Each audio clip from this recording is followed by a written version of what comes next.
बच्चों, atomic structure unit का start हम लोग कर चुके हैं और प्रीवियस क्लास का जो टॉपिक कंप्लीट किया था उसी को अब आगे बढ़ाते हैं, जो कि डिस्कवरी ऑफ इलेक्ट्रॉन से रिलेटेड है। अर्थात इलेक्ट्रॉन की खोज कैसे हुई ये जान पाएंगे कि एक्सपेरिमेंट से, और साथ ही साथ कैथोड रेज का क्या यहाँ पर विशेष महत्व है, इनके क्या क्वालिटेटिव प्रॉपर्टीज हैं, इसका भी आज स्टडी करेंगे। So students, scientist Julius Plucker और विलियम क्रूक्स के एक्सपेरिमेंट को जे टॉमसन ने रिपीट किया और वैक्यूम ट्यूब एक्सपेरिमेंट के रूप में एक्सपेरिमेंट रिपीट किया, और जिसके कारण ये इलेक्ट्रॉन की डिस्कवरी प्रूफ हो पाई। तो आइए जानते हैं इस एक्सपेरिमेंट को इस डायग्राम के माध्यम से। बच्चों, ये एक ग्लास की, कांच की बनी हुई विसर्जन नलिका है, वैक्यूम ट्यूब है, और इसमें 2 प्लेट्स हैं। वन साइड नेगेटिव प्लेट है जिसे कैथोड नॉमिनेट करते हैं, and other side positive plate है जिसे एनोड नॉमिनेट करते हैं।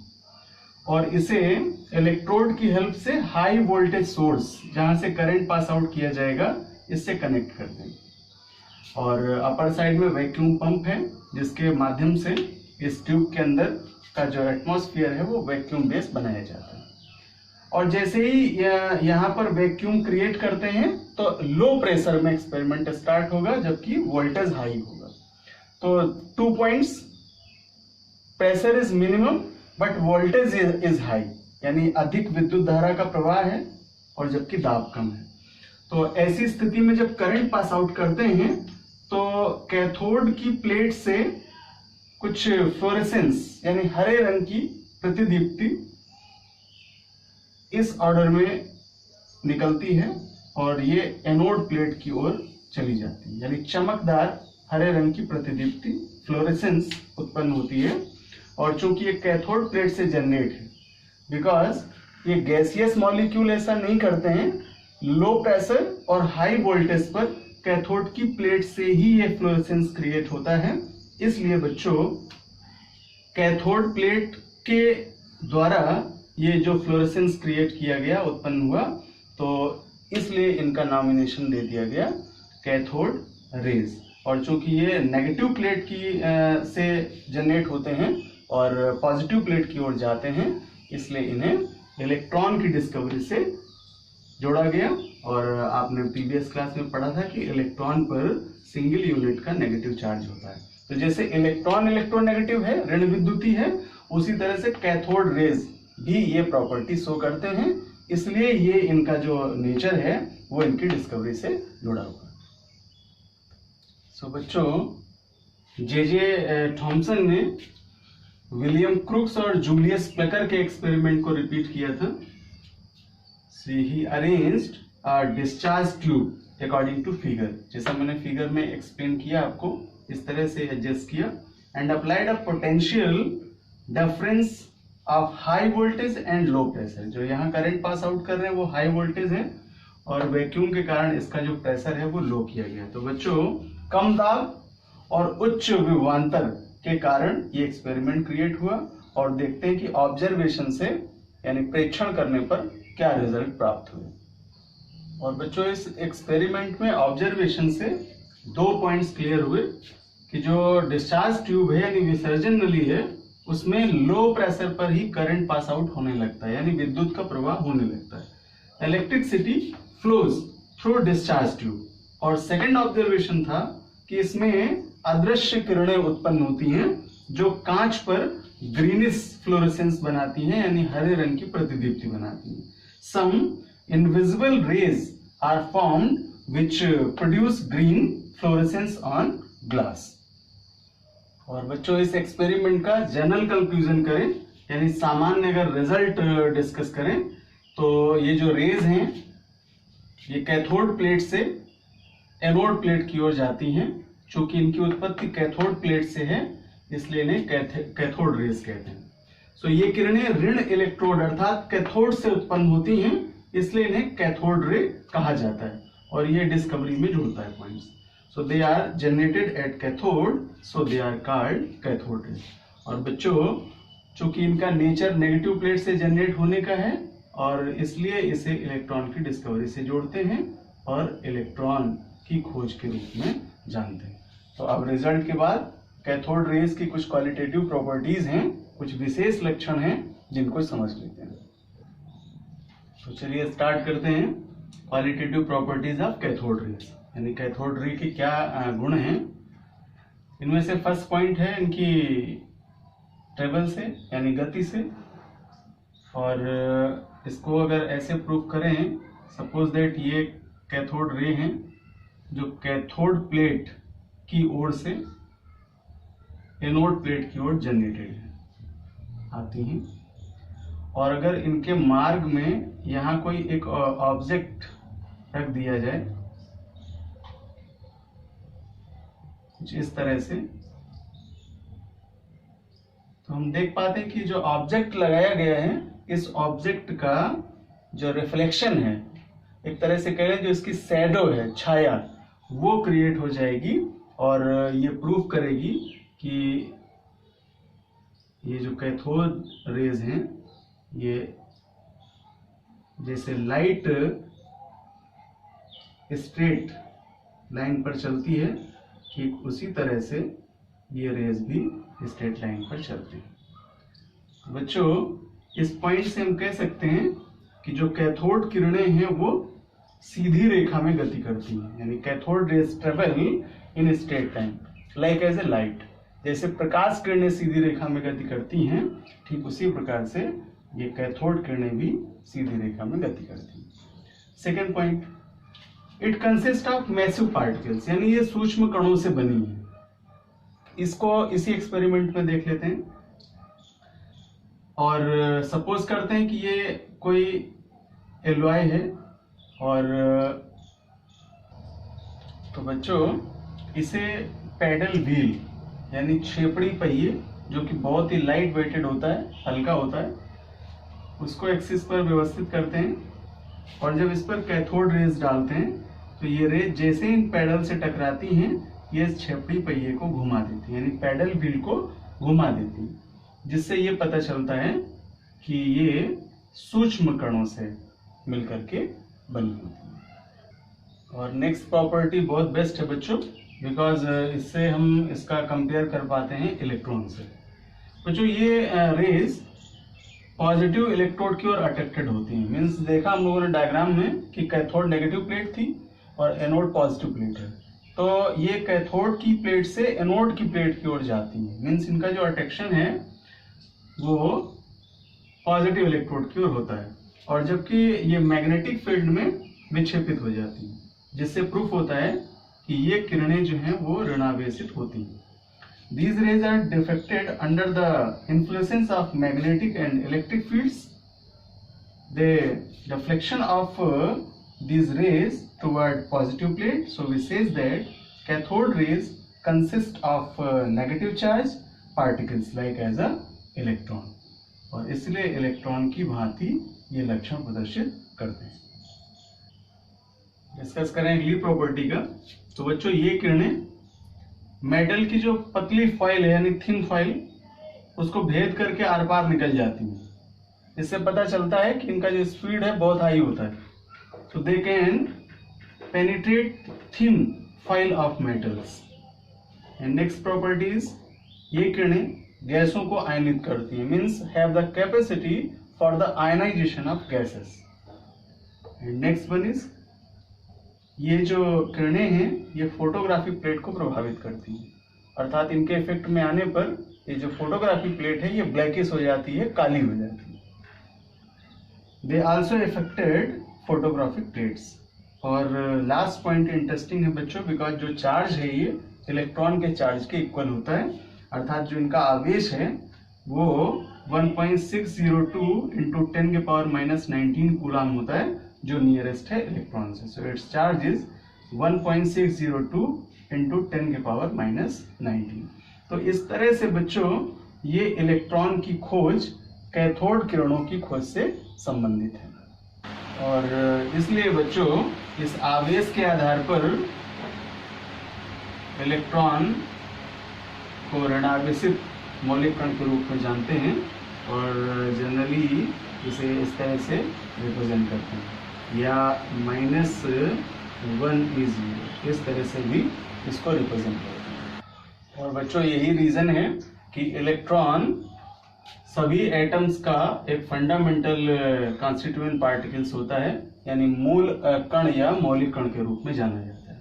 और बच्चों इलेक्ट्रॉन का जो रेडियस है वो बहुत कम होता है और मेजर करते हैं इसे 2.8 × 10⁻18 मीटर m में। तो ये सारी जानकारियां आपको इलेक्ट्रॉन से रिलेटेड थी और अब चलते हैं अगली डिस्कवरी की ओर और जानते हैं कि कैसे प्रोटॉन की डिस्कवरी हुई। तो बच्चों अब लेते हैं हम लोग डिस्कवरी ऑफ प्रोटॉन और इनका रिलेशन है कैनाल रेस से, जो कि ऑलरेडी पॉजिटिव रेस के रूप में जानी जाती है। तो आप ये समझ लें कि जो धन किरणें हैं उन्हें ही कैनाल किरणें कहते हैं और इनकी डिस्कवरी जोड़ी गई है प्रोटॉन की डिस्कवरी से, यानी प्रोटॉन की खोज से। साइंटिस्ट गोल्डस्टीन 1886 ने एक विसर्जन नलिका में एक्सपेरिमेंट क्रिएट किया और उस एक्सपेरिमेंट के माध्यम से इन कैनाल रेस की डिस्कवरी की और जिनको प्रोटॉन की डिस्कवरी के रूप में जानते हैं। तो चलिए लेते हैं एक डायग्राम और उस डायग्राम के माध्यम से एक्सपेरिमेंट समझेंगे और देन इसके बाद इसके रिजल्ट निकाल करके फिर प्रॉपर्टीज का डिस्कशन करेंगे। तो बच्चों स्टार्ट लेते हैं हम एक डायग्राम से और फिर आते हैं इनके ऑब्जर्वेशंस की ओर में कि इस एक्सपेरिमेंट में क्या ऑब्जर्वेशन किया। बच्चों गोल्डस्टीन ने थॉमसन के एक्सपेरिमेंट को ही रिपीट किया था और इन्होंने इस विसर्जन नलिका में जो एक्सपेरिमेंट क्रिएट किया उसमें कैथोड नेगेटिव प्लेट है और एनोड पॉजिटिव प्लेट है और जो कैथोड है वो छिद्रित है, यानी परफोरेटेड है, ताकि यहां से ये रे पास आउट हो सके और इनका ऑब्जर्वेशन किया जा सके। तो बच्चों यहां देखते हैं कि जब ये एक्सपेरिमेंट क्रिएट हुआ तो लो प्रेशर पर गैसियस सबस्टेंस में जब ये वोल्टेज पास आउट करते हैं तो पाते हैं कि विसर्जन नलिका में छिद्रित कैथोड में गैसें बहुत कम दाब पर जब विद्युत धारा प्रवाहित करते हैं तो कैथोड के पीछे की ओर एक चमक उत्पन्न करते हैं, यानी ग्लो बनाते हैं। So we says that Goldstein repeated Thomson experiment using perforated cathode and observed a glow behind it also. So it proved that this type of rays are known as canal rays. और बच्चों अगर यहाँ perforated cathode का use ना किया जाए तो इस प्रकार की ग्लो उत्पन्न नहीं होती, जिससे प्रूफ होता है कि जो ये किरणें हैं ये कैनाल रेस कहलाती हैं या इन्हें कैनाल किरणें कहते हैं। बच्चों इस डिस्चार्ज में जो हायर एनर्जी वाले इलेक्ट्रॉन्स हैं वे इन गैसियस एटम से टकराते हैं और जिसके कारण इलेक्ट्रॉन का एक्सक्रीशन करते हैं। और एग्जांपल से जान पाते हैं हम, जैसे हाइड्रोजन, और ये धनावेशित पार्टिकल्स के रूप में आयनों का फॉर्मेशन करते हैं। तो इस तरह से ये घटना प्रोड्यूस होती है। और इसी तरह से हीलियम का अगर एग्जांपल लें बच्चों, देन हीलियम भी इलेक्ट्रॉन एक्सीड करके पॉजिटिव आयन का फॉर्मेशन करता है। तो ये घटना भी प्रूफ करती है कि यहाँ से ये धनायनों का निर्माण होता है और इसलिए इन्हें धन किरणें भी कहते हैं। और बच्चों ये जो धनावेशित कण हैं ये एनोड के अपोजिट साइड में गति करते हैं, यानी विपरीत दिशा में गति करने वाले होते हैं। और बच्चों अगर इन भरी हुई गैसेस के ईएम का स्टडी करें, मींस चार्ज का और उसके मास का अगर स्टडी करें, तो आवेश और द्रव्यमान गैसों के लिए कंपेयर करें इन्हीं एग्जांपल्स को लेकर के, तो हाइड्रोजन का जो इलेक्ट्रिकल चार्ज और मास है वो हीलियम के कंपैरिजन में लो होता है, यानी हाइड्रोजन के लिए ये वैल्यू कम मिलेगी और जबकि तुलना करें हाइड्रोजन से हीलियम की तो ये वैल्यू अधिक मिलेगी। तो इस तरह से हम इनके गैसियस सबस्टेंस के ईएम का वैल्यू भी जान सकते हैं। और बच्चों अगर इस एक्सपेरिमेंट में गैसीय सब्सटेंस के रूप में अगर हाइड्रोजन गैस का यूज किया जाए, H2 का उपयोग किया जाए, तो उस समय जो ये धनायन क्रिएट होते हैं इन्हीं को प्रोटॉन कहते हैं और इसी वजह से इस डिस्कवरी को डिस्कवरी ऑफ प्रोटॉन के नाम से भी जानते हैं। तो अब आते हैं कुछ विशेष प्रॉपर्टीज लेते हैं जो कि specific properties of canal rays और पॉजिटिव रेज के रूप में भी जाने जाते हैं। तो डिस्कस कर लेते हैं इनकी प्रॉपर्टीज का। फर्स्ट प्रॉपर्टीज, ये किरणें सीधी रेखा में चलती हैं। Canal raise travel in the straight line, but अगर इनका कंपेयर करें हम कैथोड किरणों से तो ये जस्ट अपोजिट डायरेक्शन में चलती हैं। तो we says that the direction of canal rays और positive rays is opposite in the compare of cathode rays. Second point, इन किरणों की गति कैथोड किरणों से कम होती है। The speed of the rays is far less as compared to the speed of cathode rays। और बच्चों विद्युत चुंबकीय क्षेत्र में धन किरणें ऋण प्लेट की ओर मिल जाती हैं। मीन्स जो कैथोड प्लेट यहाँ बनाई गई है उसको नॉमिनेट करते हैं ऋण प्लेट के रूप में या नेगेटिव प्लेट के रूप में। और इससे पता चलता है, सिद्ध होता है कि इन कणों पर पॉजिटिव चार्ज होता है जिस कारण ये घटना क्रिएट होती है। Under the influence of electrical field these rays get deflected towards the negative charge plate in proof that the presence of positive charge on their particles। So we says that also it's named positive rays, धन किरणें कहते हैं और इसलिए इनका compare करते हैं as a proton. और जबकि कैथोड रेज में बच्चों हम लोगों ने पढ़ा था कि वहां कैथोड प्लेट से वो किरणें निकल करके एनोड की ओर चली जाती हैं। तो ये डिफरेंस भी यहाँ बन जाता है। अगर क्वेश्चन कभी क्रिएट करें कि right the difference between cathode और एंड कैनाल रेज, यानी कैथोड और कैनाल किरणों या धन किरणों में क्या अंतर है, तो बहुत अच्छे ये क्वालिटेटिव प्रॉपर्टीज हैं जिनको आप डिफरेंस बेस पर भी वहां लिख सकते हैं और आंसर दे सकते हैं। नाउ नेक्स्ट प्रॉपर्टीज, ये किरणें विद्युत चुंबकीय क्षेत्र में विस्थापित हो जाती हैं।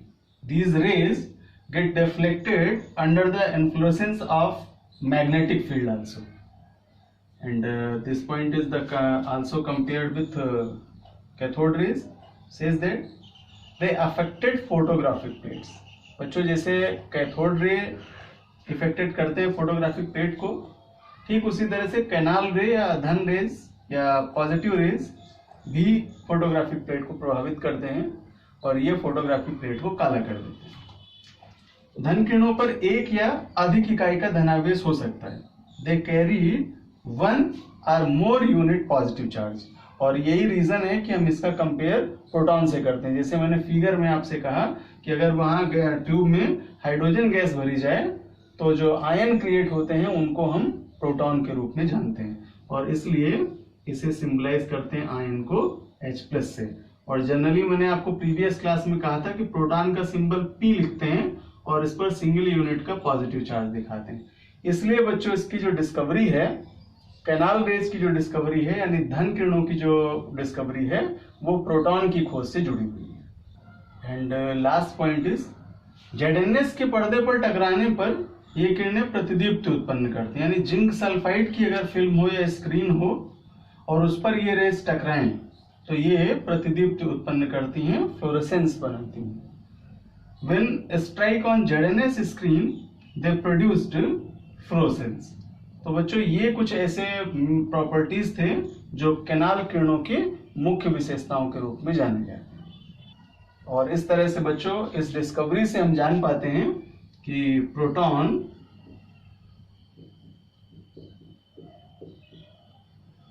एटम के स्टेबल ग्रेन हैं, मौलिक कण हैं और इन्हें सिंबलाइज करते हैं P से।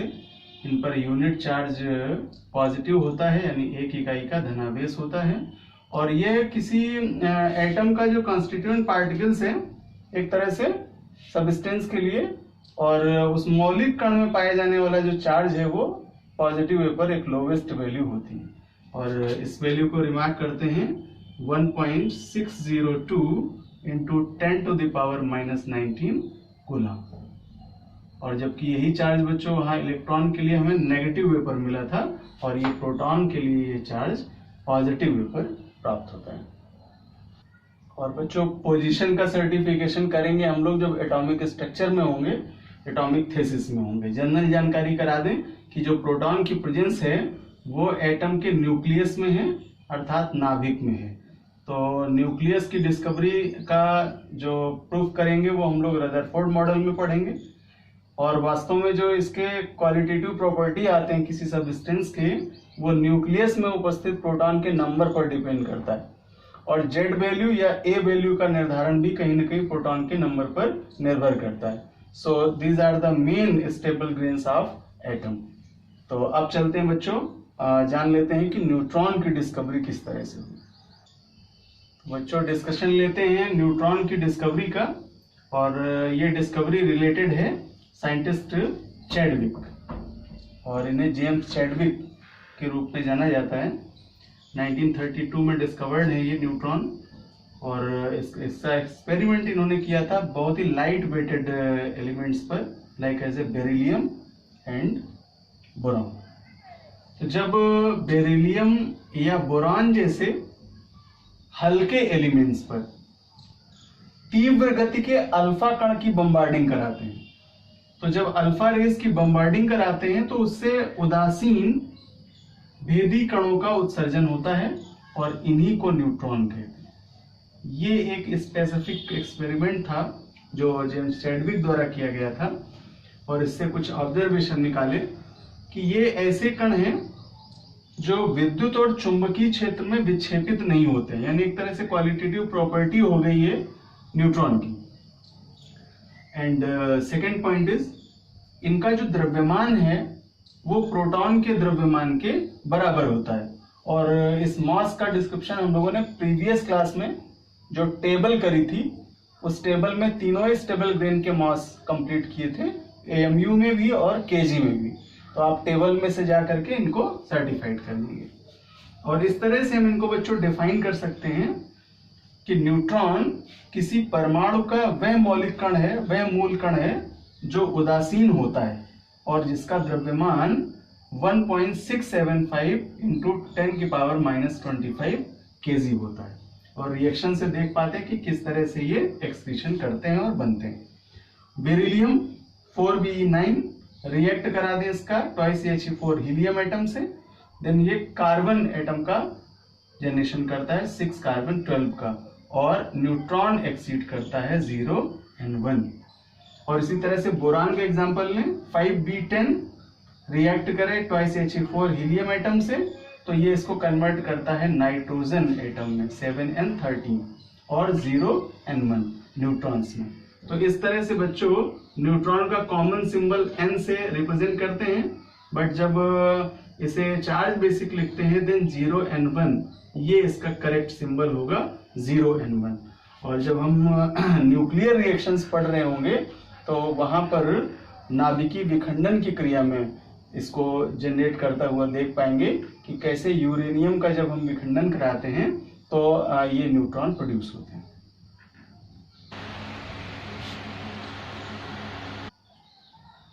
The discovery of neutron is related scientist Chadwick. James Chadwick observed that when lighter elements like as a beryllium or boron and some etc. are bombarded with fast moving alpha particles, they emit electrically natural, neutrally conditioned and highly penetrating particles known as neutrons. These particles do not reflected under the influence of magnetic and electrical fields. So we says that they have mass equal to that protons. According to these symptoms or qualitative properties, we define neutrons as. So we discuss the definition of neutron. बच्चों, neutron is a fundamental particle which is electrically neutral and has mass equal to 1.675 into 10 to the power minus 21 kg. This mass is belong the mass of proton. And example in reactions का, then beryllium atom react करेगा helium से, formation होगा carbon का और neutron produce होंगे 0n1। और इसी तरह से बोरॉन हीलियम से रिएक्ट करके नाइट्रोजन एटम को प्रोड्यूस करता है और न्यूट्रॉन को एक्सीड करता है।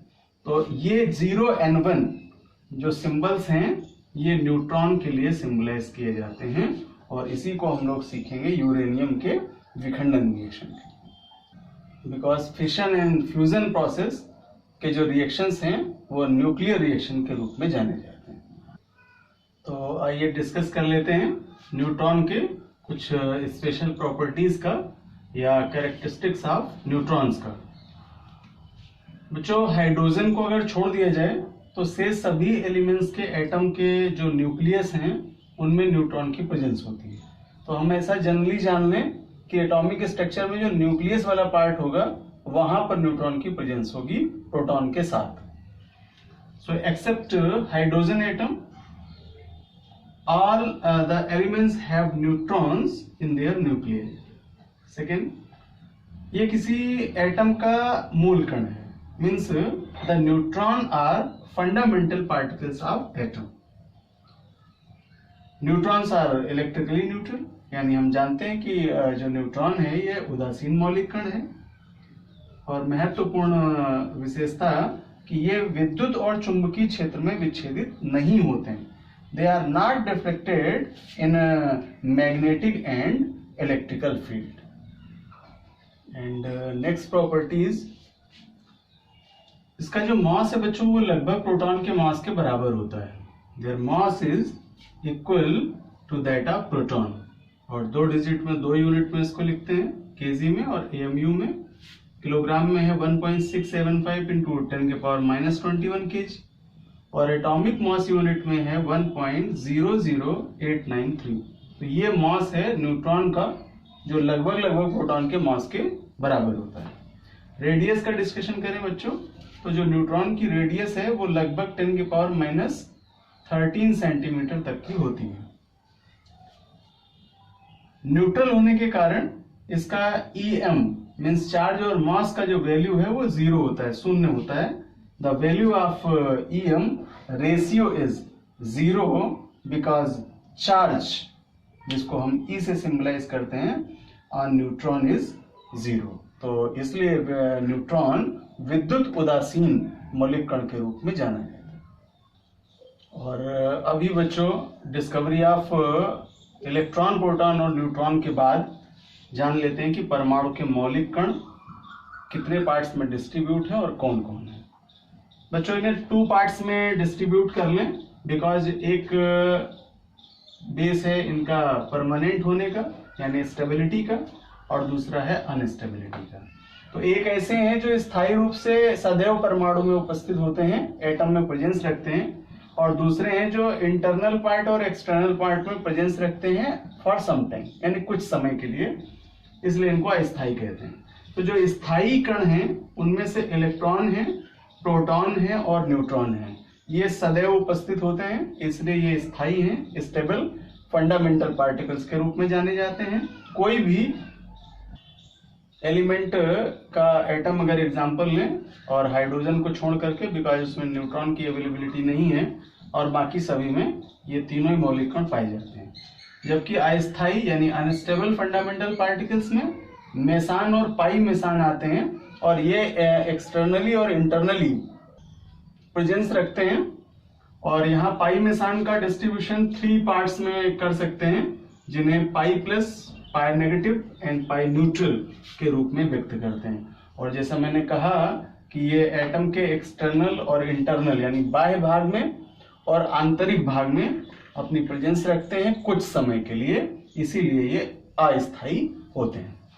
तो बच्चों आज की क्लास में हम लोगों ने ये सारी स्टडी की है, और इसके आधार पर अब हम लोग डिस्कस करेंगे अगली क्लास में एटॉमिक मॉडल्स का। तो पहले डिस्कशन होगा ईयरली एटॉमिक मॉडल्स का, और इसमें से डिस्कस करेंगे हम लोग थॉमसन एटॉमिक मॉडल का। क्या इसमें डिफेक्ट्स थे, क्या इनमें संशोधन किए गए, और फिर रदरफोर्ड एक्सपेरिमेंट में जाएंगे जिसको अल्फा एक्सक्रीटरी एक्सपेरिमेंट के रूप में भी जानते हैं। और रदरफोर्ड के एक्सपेरिमेंट से डिस्कवरी ऑफ न्यूक्लियस का भी स्टडी करेंगे, और देन फिर लिमिटेशन जानेंगे, डिफेक्ट्स भी पढ़ेंगे रदरफोर्ड्स मॉडल के क्या क्या थे। तो अगला क्लास और इंटरेस्टिंग होने वाला है बच्चों, क्योंकि वहां हम लोग एटॉमिक स्ट्रक्चर्स जानना स्टार्ट करेंगे और फिर उसको लेकर के हम मॉडर्न कॉन्सेप्ट की ओर जाएंगे।